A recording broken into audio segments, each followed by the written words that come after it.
Շնորհակալություն, սիրելի հայրենակիցներ։ Քննարկում ենք 2024 թվականի կառավարության ծրագրի կատարման ընթացքի եւ արդյունքների մասին զեկույցը, բայց առիթ դարձավ խոսելու ընդհանուր 7 տարվա արած չարածի մասին 2018-ից սկսած եւ ես այս առիթով ուզում եմ հատիկ հիշեցնել այն խոստումները, որոնք հնչել են Նիկոլ Փաշինյանի կողմից եւ որոնք հատիկ չեն կատարվել այս տարիների ընթացքում։ Սկսեմ թերևս գլոբալից 2021 թվականի հունիսի 7-ին մեծամորի բնակիչների հետ հանդիպման ժամանակ դուք հայտարարեցիք, որ առաջիկայում Հայաստանը կունենա պղնձաձուլարան, ոչ թե մետաղ պետք է արտահանենք, այլ պատրաստի արտադրանք տանք։ Եվ այդ ձուլարանում մոտ 5000 աշխատող է լինելու։ Իհարկե, այդ ձուլարանը չկա, ոչինչ չենք լսել այդ ձուլարանի կառուցման մասին։ Նույնը նաև ատոմակայանի մասին է խոսքը, միայն գիտենք, որ ձուլարանի մասով Նիկոլ Փաշինյանը մի առիթով ասել է, որ ապաշրջափակում պիտի լինի, որ ավելի լավ ընթանան մեր գործերը, բայց ոնց որ ապաշրջափակման մասով էլ մեր գործերը լավ չեն ընթանում։ Խոսելով օրեր առաջ Երևանում ատամ լվացողների մասին, Նիկոլ Փաշինյանը շոշափեց Հայաստանի համար կարևորագույն ջրային ռեսուրսների խնդիրը։ Եվ այս առիթով ես ուզում եմ հիշեցնել 2018 թվականի մայիսի 8-ին Երևանի Հանրապետության հրապարակում կայացած հանրավայքի ժամանակ Փաշինյանի խոսքը, որ կաթիլային ոռոգումը պետք է դառնա համատարած երևույթ, ինչը հնարավորություն կտա էապես խնայել ջուրը։ Եվ սրանից հետո, այս հայտարարությունից հետո կաթիլային ոռոգման մասով իհարկե որոշակի ծրագիր մշակվեց, բայց այդ ծրագիրը մեծապես անարդյունավետ է, մարդիկ չեն օգտվում այդ ծրագրից, այն պարզ պատճառով, որ այդ ծրագրով հաշվիչ տեղադրելը ավելի թանկ է, թեպետ սուբսիդիա կտրամադրվի դրա համար քան ընդհանրապես ամեն ամիս ջրի համար վճարելը։ 2020 թվականի հունվարի 25-ին հայտարարել էիք, որ Հայաստանում գործարկվել է ներդրումների աջակցման կենտրոնի 1 պատուհան համակարգը։ Այն Հայաստանում ներդրումներ իրականացնելու մտադրություն ունեցող տեղացի եւ օտարերկրացի գործարարներին կուղեկցի ներդրումներ իրականացնելու համար անհրաժեշտ բոլոր գործընթացներում կտրամադրի համալիր աջակցություն մի շարք ուղղություններով, սկսած ոլորտի հնարավորություններից, պայմանից մինչեւ ծրագրի ընթացքում առաջացած խնդիրների օպերատիվ արձագանքում։ Այս 1 պատուհանի բարիքներից օգտվողների մասին մենք ոչինչ չգիտենք, ավելին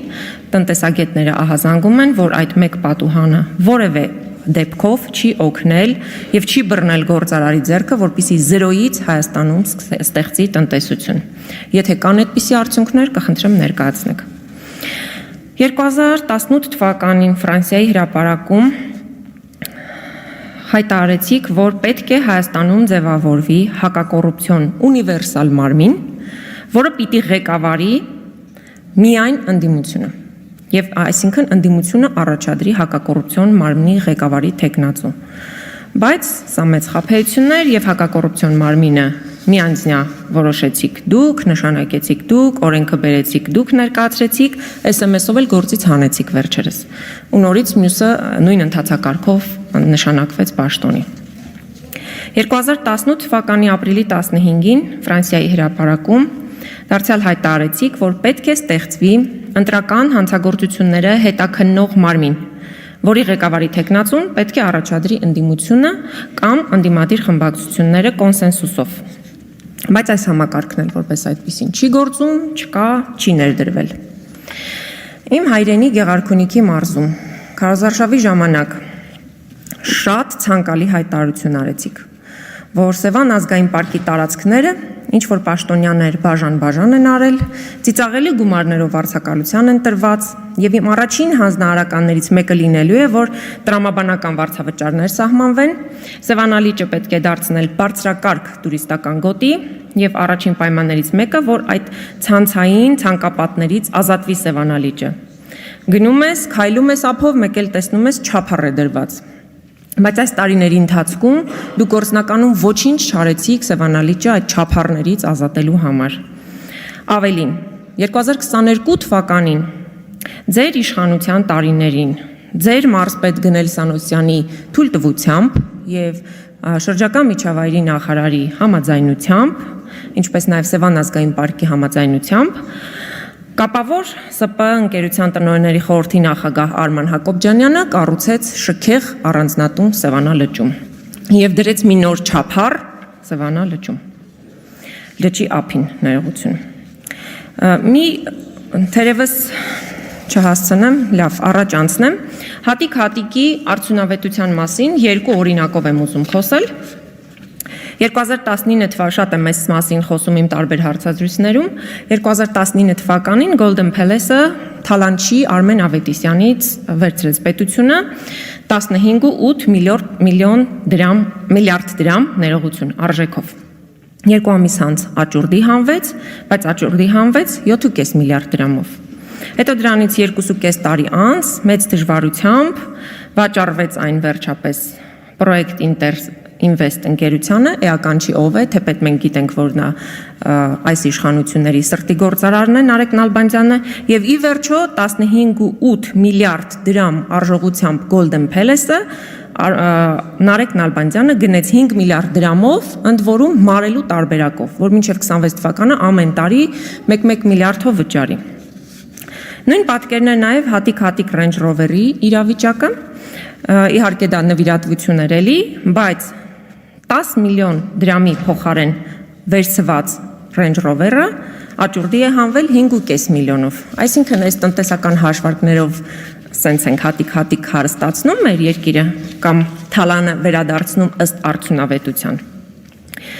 Եվ թվարկեմ նաև 3 խոստման մասին, իհարկե այս խոստումները կարելի է շարունակել, բայց իմ ժամանակը չի բավարարի երկար թվարկել այդ խոստումները։